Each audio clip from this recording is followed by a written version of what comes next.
todos os dias, dezenas de voos internacionais decolam e pousam no Aeroporto Internacional Tom Jobim, no Rio de Janeiro. De 2008 a 2011, houve um aumento de 90% desses voos. Entre os passageiros que desembarcam, muitos vêm para ficar. Quando vi a cidade do jeito que está, eu fiquei impressionado. Uma cidade maravilhosa, uma beleza natural.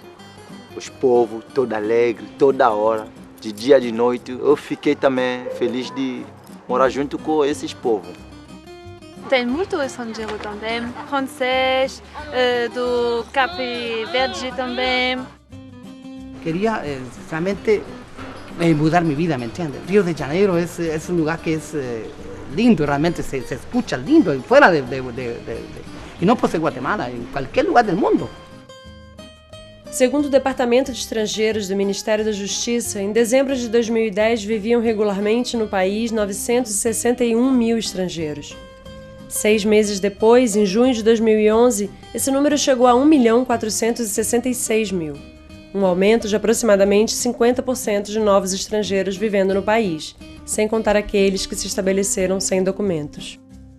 Existe uma percepção de que o Brasil está se tornando um destino relevante para a migração internacional, como economia emergente, como economia em crescimento. E o Rio de Janeiro, uma cidade vista como atrativa, importante, etc., inevitavelmente vem junto com isso, a imagem que isso transmite para o mundo, vem inevitavelmente também uma imagem de que, bom, mas o Brasil é tudo isso, o Rio de Janeiro é tudo isso. Quem sabe nós não poderíamos também construir a nossa vida no Brasil, no Rio de Janeiro.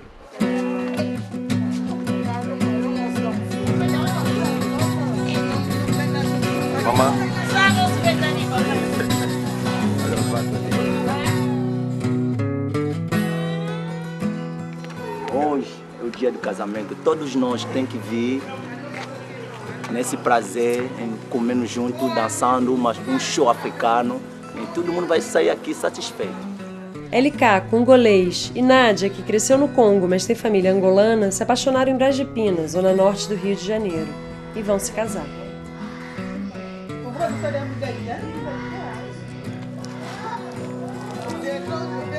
Folha de mandioca, tá aqui. Isaca.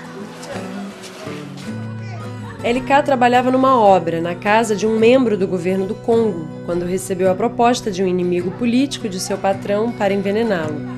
Não aceitou e por isso teve que fugir do país. Solicitou refúgio no Rio de Janeiro e espera a resposta sobre esse pedido.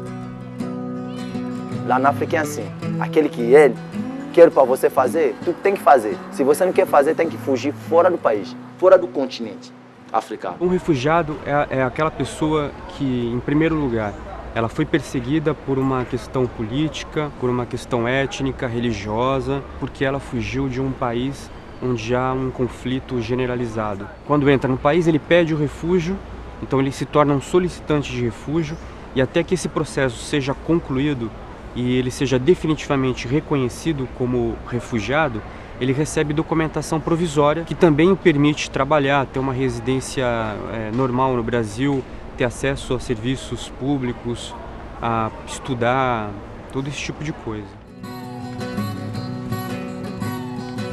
A família de Melanie e Bob foi vítima do terremoto de 2010 no Haiti. Vieram para o Brasil para se recuperar dos danos materiais e psicológicos que sofreram. No Rio, eles esperam a resposta de seu pedido de visto humanitário, criado especialmente para os haitianos nessa situação. Nos 32 segundos que a casa caiu, que o terremoto, o tempo do terremoto, e 32 segundos e quanto tempo para reconstruir tudo, é difícil. Eu fazer 2 operações na minha pele, lá já tem como um problema psicologicamente. Depois do terremoto eu não posso como ficar tranquilo. Precisar voltar a um outro país, passar um pouquinho de tempo, fazer um trabalho psicologicamente e fisicamente. E na França, na Europa também tem problema de discriminação. O Brasil, para mim, pode passar um tempo e depois voltar no Haiti.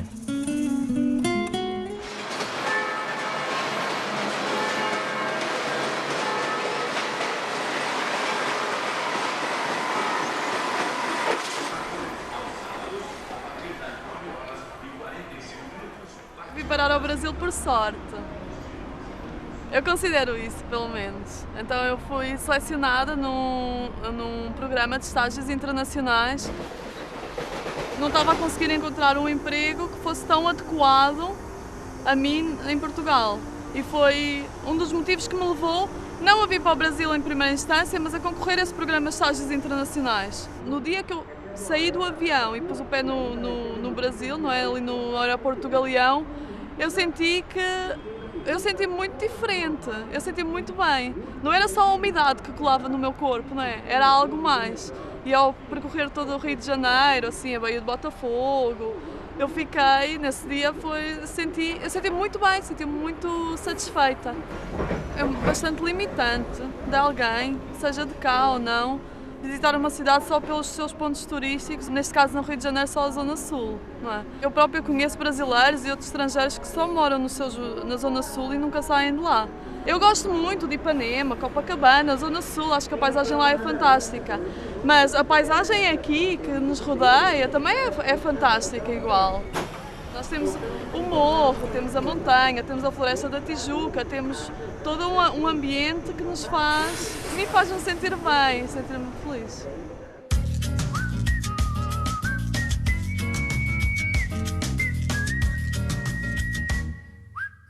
Está sempre chegando pessoas novas, não é? Eu estou cá há cerca de 2 anos, um pouco menos, e dezenas de amigos meus que já vieram para cá, para São Paulo, Rio de Janeiro, Florianópolis. Portanto, é um mar de oportunidades que está acontecendo não só no Rio de Janeiro, mas noutras partes do Brasil. Não é? Eu acho que o Brasil está vivendo este boom da procura de infraestruturas, também muito por conta de uma necessidade que a Copa do Mundo e os Jogos Olímpicos assim o obrigam, não é? Obviamente que a situação económica do Brasil atual, não é, está excelente, não é? As questões do pré-sal, etc. Há dinheiro, há possibilidade de orçamento. O que eu senti foi que era agora ou nunca. Isto do ponto de vista de um engenheiro civil não brasileiro. Quem vê Miguel trabalhando em uma lavanderia não imagina o que passou para chegar aqui.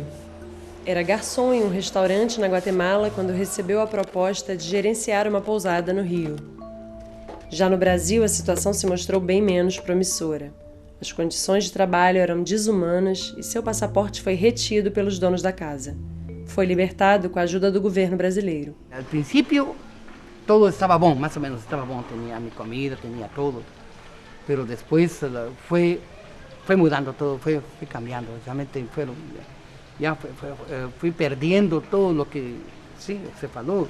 Eu buscava ajuda, por favor, ajude-me, eu quero voltar a meu país, estou em um lugar onde estou prisioneiro, estou aí e não querem que eu...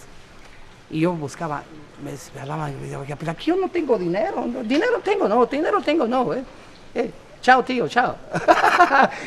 e a gente, pero eu não quero dinheiro, quero ajuda. Não, tchau, não entendo. O que você está falando? Pero, graças a Deus, Deus me ajudou muito. Encontrei ajuda de entidades aqui em Brasil. Realmente, Direitos Humanos foi uma delas que ajudou, me tiraram desse lugar. Então, o primeiro lugar que eu fiquei foi um abrigo. Pero estando em abrigo, conheci pessoas de Brasil. Eles me acercavam a mim, sim? Para práticas, para falar de futebol, perguntavam qual era meu time favorito. E foi algo lindo. Então, eu comecei a tomar carinho, ¿me entiendes? Estar em outro país e que lo reciban a uno com carinho, com amor, que le dan a uno todo, que, ¿me entiende? Entonces uno se siente más que estar en casa. Brasil realmente es una feijoada de amor la gente. Ele foi a primeira pessoa a receber um visto de permanência no Brasil, que foi desenhado exatamente para essas situações em que a pessoa é vítima de tráfico de pessoas. Isso foi uma grande vitória, ele ficou muito feliz, ele tem todo o direito de trabalhar no Brasil agora.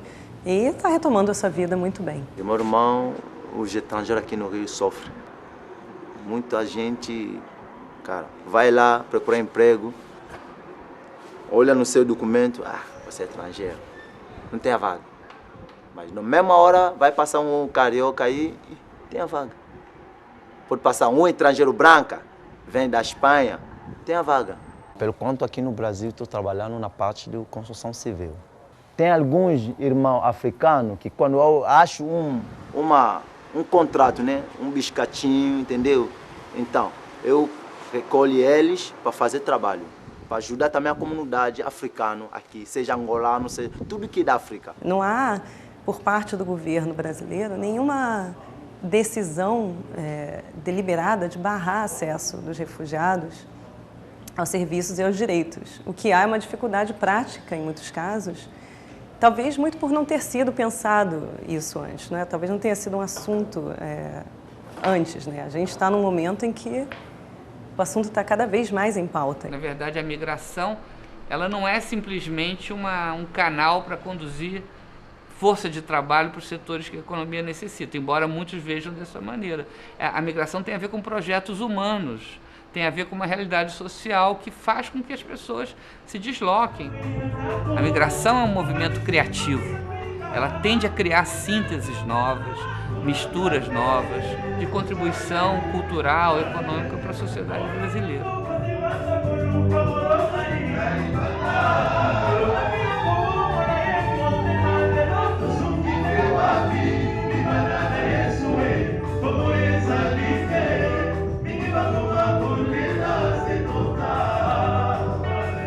Onde você chega e encontra amor, você fica mesmo, né?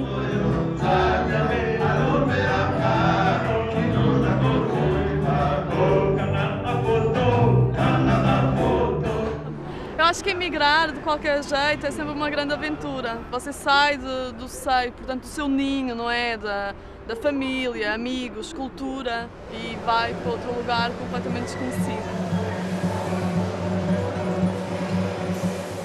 Hay que pensar bien que yo no quiero que acontezca lo mismo que conmigo. A mí fue una lucha, fue difícil. Porque Dios tal vez me abençoou, como yo falo, y tuvo misericordia de mim. É a verdade, eu estou aqui. Eu espero que esteja ótimo, não é? E espero que esteja aí para ficar, não é? Mas do meu ponto de vista pessoal, eu tenho algum receio que haja uma quebra de investimento a partir de 2016. O problema é um dia não pode sobreviver. Se tem um mês, não pode pagar aluguel de apartamento ou não pode pagar a escola. Agora a vida é difícil para mim, para muita gente do mundo. Tem um problema de migração no mundo. Eu não tenho trabalho, não tenho dinheiro, não tenho, mas no meu coração eu sou feliz. Tudo bem, eu não tenho problema de discriminação. Todo mundo vai comer, vai dormir, vai na escola amanhã. Assim, já bless.